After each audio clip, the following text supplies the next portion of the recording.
उद्धव ठाकरेंच्या 6 खासदारांचं बंडखोरी, त्याचबरोबर अयोध्येतील राम मंदिरामध्ये दानपेटीवर जो डल्ला मारण्यात आलेला आहे आणि आता विधान भवन परिसरामध्ये मुंबई शहर अध्यक्ष भाजपचे अमित साटम यांनी दाखवलेला असंवेदनशीलतेचा कळस असेल, या सगळ्या मुद्द्यांवर अगदी गल्लीपासून ते दिल्लीपर्यंत मनसे अध्यक्ष राज ठाकरे हे अक्षरशः तुटून पडलेले आहेत। नमस्कार, मी अमोल धर्माधिकारी आणि तुम्ही पाहताय LS मराठी।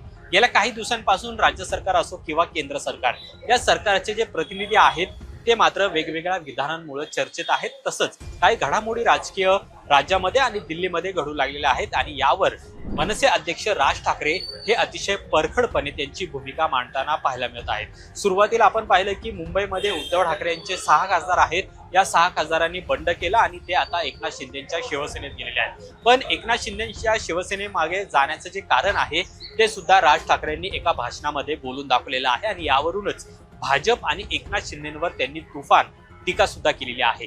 यानंतर अयोध्येतील राम मंदिर आहे, या राम मंदिरामध्ये जी दानपेटी आहे, या दानपेटीतील कोट्यवधी रुपयांचा अपहार झाल्याचा आरोप केला जातोय।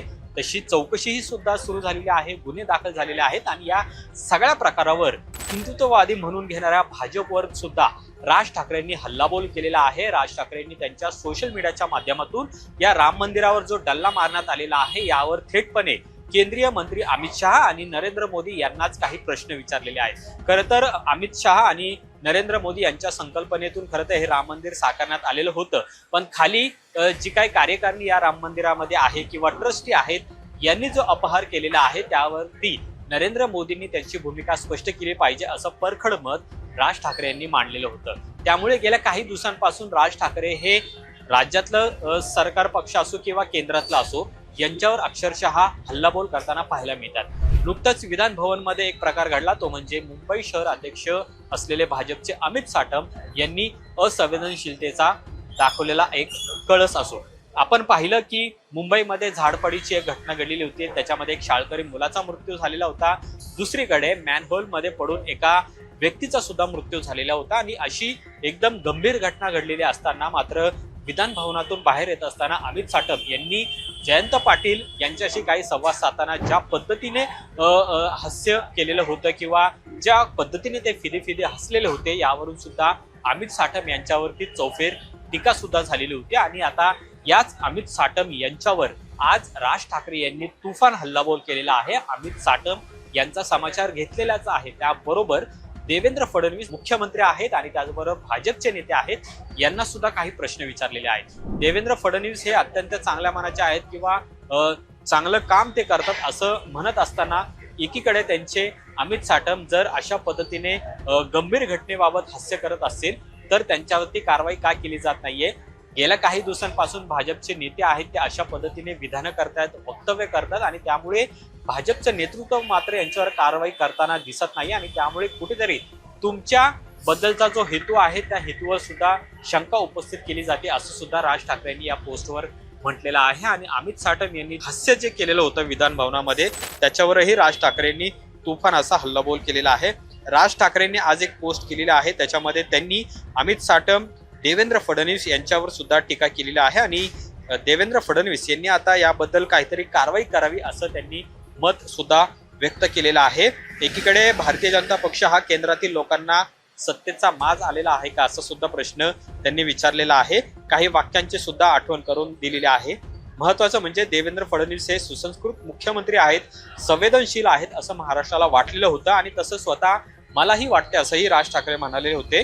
पण ज्यावेळेस असे प्रकार घडतात त्यावेळेस मात्र देवेंद्र फडणवीस यांच्याकडून कोणताही खेद हा व्यक्त केला जात नाही। म्हणजे आपण पाहिलं की संजय दिना पाटील यांचं वक्तव्य असेल जे त्यांनी पत्रकारांच्या बाबतीत वापरलेलं होतं किंवा मग अमित साटम यांनी जी आता विधान भवनाच्या बाहेरची कृती केलेली होती ते असो, बाळासाहेब असो किंवा पवार साहेब असोत, त्यांनी देखील महाराष्ट्र राजकारण एक वेगळ्या पद्धतीने केलेलं आहे, देशात त्याची प्रतिमा सुद्धा आहे। पण आता गेल्या काही दिवसांपासूनच्या ज्या घडामोडी राज्यात घडतायत आणि त्याचबरोबर भाजपचे लोकप्रतिनिधी अशा पद्धतीने वागतात त्याच्यावर काही प्रश्न आहेत ते राज ठाकरेंनी उपस्थित केलेले आहेत। मुख्यमंत्री देवेंद्र फडणवीस यांच्याकडून अशा पद्धतीची अपेक्षा नाहीये आणि त्याबरोबर तुम्ही आता याच्यावर काय कारवाई हे आता त्यांना पाहायचं आहे असं सुद्धा त्यांनी म्हटलेलं आहे। अशा पद्धतीने जर तुम्ही या लोकप्रतिनिधींना पाठीशी घालत असाल तर तो एक चुकीचा पायंडा पाडला जातोय असं सुद्धा त्यांनी म्हटलेलं आहे। त्यामुळे अशा बेफान वागणाऱ्यांकडून तुम्ही राजीनामे घ्यायला हवेत, पण ते तुम्ही का करत नाहीये असं सुद्धा प्रश्न त्यांनी विचारलेला आहे. वेडं वाकडं वागणाऱ्यांना फडणवीस जबर शासन करतात का हे एकदा दाखवून द्या, म्हणजेच तुम्ही सगळेच सुतासारखे सरळ येतील असं सुद्धा राज ठाकरेंनी म्हटलेलं आहे. त्यामुळे तुम्ही सुज्ञ आहात, तुमच्याकडून अपेक्षा आहे असं सुद्धा राज ठाकरेंनी मुख्यमंत्र्यांना आवाहन केलेलं आहे. गेल्या काही दिवसातल्या घडामोडी म्हणजे संजय दिना पाटील यांचं पत्रकारांना शिवीगाळ प्रकरण असो किंवा मग आत्ताचं हे अमित साटम यांनी असंवेदनशीलपणा दाखवलेला असो, या सगळ्या मुद्द्यांवर राज ठाकरे मात्र भाजपवर आणि सत्ताधाऱ्यांवर मोठ्या प्रमाणात आक्रमक होताना पाहायला मिळतात.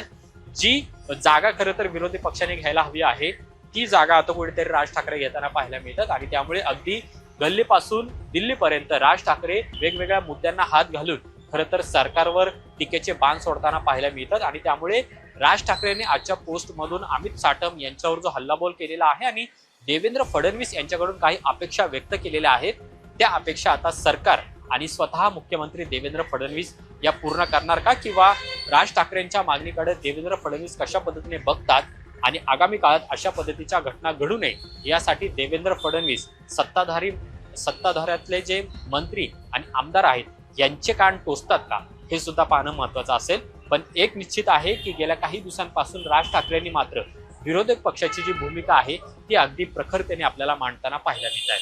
आजच्या या व्हिडिओमध्ये इथेच थांबूया. तुम्ही पाहत राहा LS मराठी. कॅमेरामन रोहित वेंकटेसह अमोल धर्माधिकारी, LS मराठी.